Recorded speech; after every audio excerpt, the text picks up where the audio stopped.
പാർട്ടിക്ക് മരുന്നടിച്ചു കൊണ്ടിരിക്കുകയായിരുന്നു അവളുടെ റൂമിൽ. അപ്പോഴായിരുന്നു നമ്മുടെ ഓണർ കടന്നു വന്നുകൊണ്ട് പറയുന്നത്, താൻ ഒരു സ്ഥലത്തും സ്ഥിരമായി പണിയെടുക്കുകയില്ലല്ലേ, എല്ലായിടത്തു നിന്നും 1 മാസം 1.5 മാസം എന്നിങ്ങനെയാണ് തൻ്റെ റെഫറൻസിൽ കാണുന്നത്.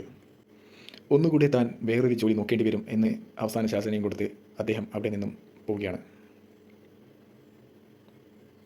അങ്ങനെ ഇരിക്കുന്ന സമയത്താണ് നമ്മളെ ബീബാത്ത് കൊടുത്ത പരാതിയുടെ അടിസ്ഥാനത്തിൽ ഫോൺ ട്രാക്ക് ചെയ്ത് പോലീസുകാർ വരുന്നത്. അവളെ വിളിച്ച് ശല്യപ്പെടുത്തുന്നത് ഈ ബിൽഡിങ്ങിൽ നിന്ന് തന്നെയാണെന്നാണ് പോലീസുകാർ പറയുന്നത്. അത് ഇവൻ വിളിക്കുന്ന ഫോണും എല്ലാം തന്നെ ആ ബംഗാളി ചെക്കനും അമ്മയും നിൽക്കുന്ന ക്യാബിനിലെ ഇവനെല്ലാം കൊണ്ടുപോയി വെക്കുന്നു. അവിടെ നിന്ന് അതിനുള്ള തെളിവുകൾ പോലീസുകാർക്ക് ലഭിക്കുന്നു. അതിനെ തുടർന്ന് ഇവൻ പറയുന്നു എനിക്ക് അവനോട് സംശയമുണ്ടെന്ന്. അങ്ങനെ ആ ബംഗാളി പെണ്ണുങ്ങളെയും ആ ചെക്കനെയും പിടിച്ചു കൊണ്ടുപോവുകയാണ് പോലീസുകാർ. അങ്ങനെ അവരുടെ കാര്യത്തിൽ ഒരു തീരുമാനമായപ്പോൾ നമ്മുടെ ഉസ്മാൻ വീണ്ടും കുറച്ച് സന്തോഷമായി. അതിനുശേഷം ഉസ്മാൻ അവിടെയുള്ള മറ്റൊരു ഫോണിൽ നിന്ന് വിളിച്ചുകൊണ്ട് നമ്മുടെ ബീബാത്തുവിനോട് പറയുകയാണ്, താങ്കളുടെ റൂം എല്ലാം ഞാൻ റെഡിയാക്കി വെച്ചിട്ടുണ്ട്.